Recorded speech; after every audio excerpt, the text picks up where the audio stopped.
কারণে যখন দেখা যায় যে হঠাৎ করে হয়তোবা তার পা মুচকে গেল অথবা সিঁড়ি থেকে পড়ে গেল, তখন দেখা যায় তার লিগামেন্ট ছিঁড়ে গেছে। তো এই ক্ষেত্রে আসলে কি ধরনের ট্রিটমেন্ট আপনারা করে থাকেন এবং এই যে লিগামেন্টটা ইনজিউর্ড হলো সেটি আসলে পুরোপুরিভাবে কিউর হয় কিনা? জি, ধন্যবাদ। আমরা সাধারণত প্রাথমিক চিকিৎসাটা করি।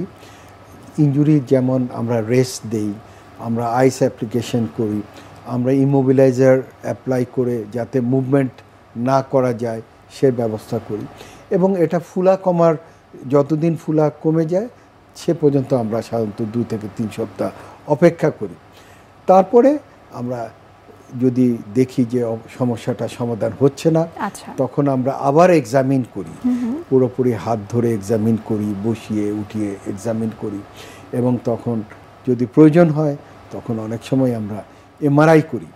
হাঁটুর এমআরআই করলেই একমাত্র বোঝা যায় যে হাঁটুর লিগামেন্টটা ছিঁড়ে গেছে কিনা।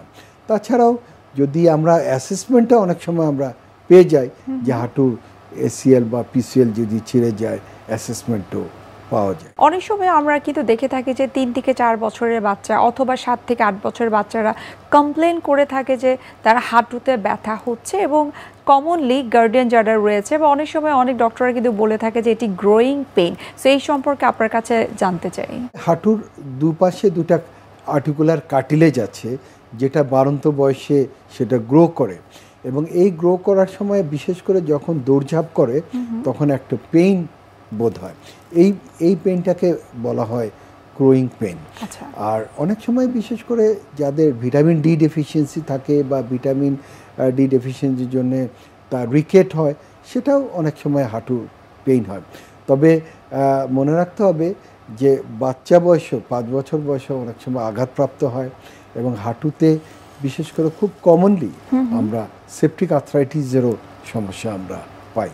বাচ্চাদের ক্ষেত্রে যখন সেপটিক আর্থ্রাইটিস হয়ে থাকে সেক্ষেত্রে আসলে এর বিশেষ কোনো কারণ আছে কিনা? এটি কি কোনো জন্মগত বা জেনেটিক কোনো কারণে আসলে তাদের এই সমস্যাটি হয়ে থাকে কিনা? হাঁটুর যে সেপটিক আর্থ্রাইটিসটা, এটা জন্মগত কোনো কারণ নেই। সেপটিক যখন আঘাতপ্রাপ্ত হয় সেখানে সাইনোভিয়াল ফ্লুইড থাকে, সেই সাইনোভিয়াল ফ্লুইডে ব্যাকটেরিয়া যদি চলে যায় সেটা ফ্লেয়ার আপ হয় এবং হাঁটুর ভিতরে তখন পাস ফর্ম করে, এবং সেই কন্ডিশনটাকে আমরা